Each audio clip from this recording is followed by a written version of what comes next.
எல்லாருக்கும் வணக்கங்க. நம்ம இந்த காஃப் சிரப் பற்றி பார்த்தோம் இல்லைங்களா? போன தடவை ஒரு 2, 3 வீடியோக்கு முன்னாடி போட்டிருப்பேன் நான்.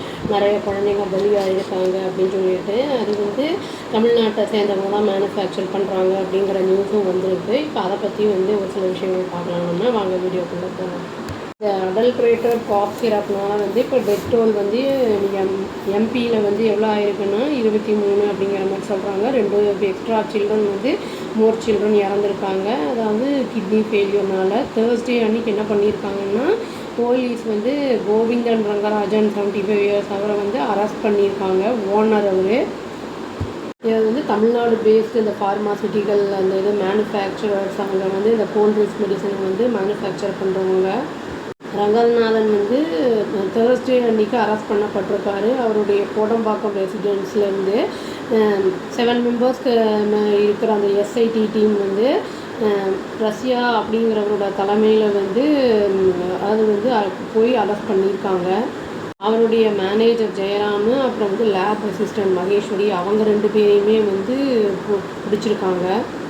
3 பேரையும் இப்போ சென்னை கோர்ட்டில் ப்ரெசென்ட் பண்ணியிருந்திருக்காங்க. இந்த ரங்கநாதன் என்ன பண்ணியிருக்காருன்னா, இந்த ட்ராஜடி ஆனவனையே தப்பிச்சு போகலாம் அப்படிங்கிற மாதிரி பார்த்துருக்காரு. எஸ்ஐடி என்ன பண்ணியிருக்காங்கன்னா, கேம்பிங் கொஞ்ச நாட்களாகவே இங்கே இருந்திருக்காங்க அப்படிங்கிற மாதிரி சொல்லப்படுது. அது பண்ணது குற்றமற்ற கொலை அப்படின்னா இது குழந்தைங்க இறந்ததை அந்த கொலைங்கிற மாதிரி தான் எடுத்துக்க முடியும் அப்படிங்கிற மாதிரி சொல்கிறாங்க. Drug adulteration and violation of the drugs and cosmetic act பிரகாரம் என்ன பண்ணியிருக்காங்கன்னா, ஹெல்த் மினிஸ்டர் சுப்பிரமணியன் அப்படிங்கிறவர் சொல்லியிருக்காருன்னா, இந்த டிஇஜி இருக்கிறத கண்டுபிடிச்சிருக்காங்க. அது கிரிமினல் ஆக்ஷன் எடுக்கணும் அப்படிங்கிறத அந்த அகைன்ஸ்ட் ஃபர்ம் அதுக்கு ஆக்ஷன் எடுக்கணும் அப்படிங்கிறத சொல்லியிருக்காரு. ஹெல்த் மினிஸ்டர் சுப்பிரமணியன் என்ன சொல்லியிருக்காருன்னா, சென்டரும் மத்திய பிரதேஷும் கவர்மெண்ட்டும் இந்த ட்ரக்ஸை கிளியர் பண்ணிட்டாங்க அப்படின்னு சொல்லியிருக்காரு. அப்புறம் நாங்கள் அலர்ட்டும் பண்ணியிருக்கோம். இன்னும் கொஞ்சம் நாளில் அதை பர்மனெண்ட்டாகவே இந்த யூனிட்டை க்ளோஸ் பண்ணுற மாதிரி இருக்கும் அப்படிங்கிறத சொல்லியிருக்காரு. 2 ட்ரக் சீனியர் ட்ரக் இன்ஸ்பெக்டர்ஸை சஸ்பெண்ட் பண்ணியிருக்காங்க. தீபா ஜோசப், அப்புறம் கே கார்த்திகேயன் அப்படிங்கிறவங்கள அந்த ஸ்ரேசான் பிளான்ட்டை அவங்க ப்ராப்பராக இன்ஸ்பெக்ட் பண்ணலை அப்படிங்கிறத சொல்லியிருக்காங்க. அண்டர் லா பிரகாரம் அப்படிங்கிறத சொல்லியிருக்காரு. என்ன பண்ணியிருக்காங்கன்னா, 589 பாட்டில்ஸ் ஆஃப் கோல்ட்ரீஃப் இதில் சிந்துவாரா அப்படிங்கிற இடத்துல சீஸ் பண்ணியிருக்காங்க. அப்புறம் 1534 பாட்டில்ஸ் எம்பியிலேருந்து சீஸ் பண்ணியிருக்காங்க. Batch SR13 Tamil Nadu drug control laboratory என்ன கன்ஃபார்ம் பண்ணியிருக்காங்கன்னா, டேஞ்சரஸ் லெவல்ஸ் ஆஃப் டைஎத்திலீன் கிளைகால் இதில் இருக்குது அப்படிங்கிறத சொல்லியிருக்காங்க. ஸ்ரேசன் மேனுஃபேக்சரிங் அந்த இதை சொல்லியிருக்காங்க. லைசன்ஸ் பண்ணியிருக்காங்க அப்படிங்கிறத அடல்ட்ரேட் பண்ணியிருக்காங்கிறத சொல்லியிருக்காங்க. லேட்டஸ்ட் விக்டிம்ஸ் யார் அப்படின்னா, இந்த கர்விக் பவார், அப்புறம் மயங்க் சூரியவம்ஷி அப்படிங்கிற 2 பேருக்குமே பிலோ 5 இயர்ஸ் தான். ஒரு குழந்தைக்கு 1 வயசு, இன்னொரு குழந்தைக்கு 2 வயசு. ரெசிடென்ட்ஸ் ஆஃப் சிந்துவாரா அப்படின்னு போட்டிருக்காங்க. 2 பேருமே கவர்மெண்ட் மெடிக்கல் காலேஜ் ஹாஸ்பிட்டல் நாக்பூரில் இறந்துட்டாங்கிறத நியூஸ் வந்திருக்கு. அதாவது நிறைய பேர் அங்கே அட்மிட் ஆகியிருந்தாங்கல்ல, அந்த இருமல் அந்த காஃப் சிரப்னால அதில் இறந்துட்டாங்கிறத நியூஸ் வந்திருக்கு. இவங்க அங்கே ரொம்ப நாளாக ட்ரீட்மெண்ட் எடுத்துகிட்டு இருந்திருக்காங்க. அந்த 2 பேருமே இவங்க கிட்னி ஃபெயிலியர் மட்டும் இல்லாமல் பிரெயின் டேமேஜும் ஆகிருக்கு இந்த சிரப்பை எடுத்துக்கிட்டதுனால அப்படின்னு சொல்கிறாங்க. அதான் 49% டிஇஜி இருந்திருக்கு. டாக்ஸிக் இண்டஸ்ட்ரியல் சால்வெண்ட் யூஸ் பண்ணப்பட்டிருக்கு அப்படிங்கிறத சொல்லியிருக்காங்க. அப்படிங்கிற அந்த இதில் 20 டெத்து ஆகிருக்கு. வித்தின் 45 டேஸ்க்குள்ளே இது நடந்திருக்கு அப்படிங்கிறதையும் சொல்லியிருக்காங்க.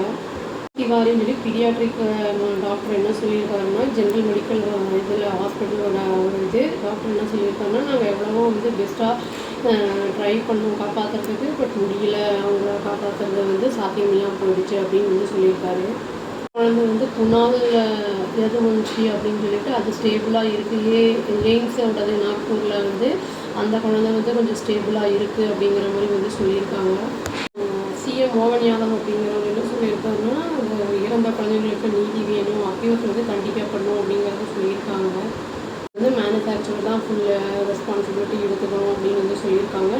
அந்த அசிஸ்டன்ட் ட்ரக் கண்ட்ரோலர் நெக்லிஜென்ஸே இதுக்கு ஒரு காரணம் அப்படிங்கிறத சொல்லியிருக்காங்க. அது இவங்க என்ன சொல்லியிருக்காங்கன்னா, தமிழ்நாடு கவர்மெண்ட்டுக்கிட்ட அவங்க கண்டிப்பாக எக்ஸ்பிளைன் பண்ணணும், எப்படி அவங்க ரெனியூவல் பண்ணலாம், இந்த மாதிரி லைசன்ஸை இந்த மாதிரி ஒரு கம்பெனி வந்து பாய்சனஸ் வந்து இதை வந்து சிரப்பில் கலக்கிறாங்க, அந்த மாதிரி ஒரு ஃப்ளூயிடை கலக்கிறாங்க அப்படிங்கும்போது அதை எப்படி வந்து லைசன்ஸை ரெனியூவல் பண்ணிகிட்ருக்காங்க அவங்க அப்படிங்கிறத வந்து எங்களுக்கு கிளாரிஃபிகேஷன் கொடுக்கணும் அப்படின்னு சொல்லியிருக்காரு ஒரு யாதவ். வீக்டைம் ஃபேமிலிஸ்லாம் நாக்பூரில் மீட் பண்ணிட்டு வராதுங்கிற மாதிரி நியூஸும் வந்துருக்குங்க. இந்த விஷயத்தில் வந்து ஒரு டாக்டரை கூட வந்து அரெஸ்ட் பண்ணணும் அப்படின்னு சொல்லிட்டு இருந்தாங்க. பட் வந்து அதை மாதிரி எதுவும் பண்ணலை. இது வந்து குழந்தைங்க விஷயம், இந்த மருந்து சாப்பாட்டு விஷயத்தில் அடல்ட்ரேஷன் இருந்தது, இந்த சில்லி பவுடர்லாம் இந்த செங்கல் தூள் கலக்கிறது அந்த மாதிரி விஷயங்கள்லாம் இருந்தது, அரிசியில் கல் அந்த மாதிரிலாம் இப்போ இதுலேயும் வந்துருச்சு. பட் அது வந்து இந்த மாதிரிலாம் இல்லாமல் இருந்தால் தான் மக்களுடைய உயிருக்கு பாதுகாப்பு இருக்கும். மீறந்த அந்த குழந்தைங்களுடைய அண்ணா சாந்தி அடையணும்னு சொல்லிட்டாங்க. இவங்க வந்து ரெக்கவர் ஆகி சீக்கிரம் வரணும், ஹாஸ்பிட்டலில் இருக்கிறவங்கன்னு சொல்லி வீடியோ முடிச்சிருக்காங்க. அவ்வளோதான். Thank you. Please do like, share and subscribe our channel and click the all option and tap the bell icon. Thank you.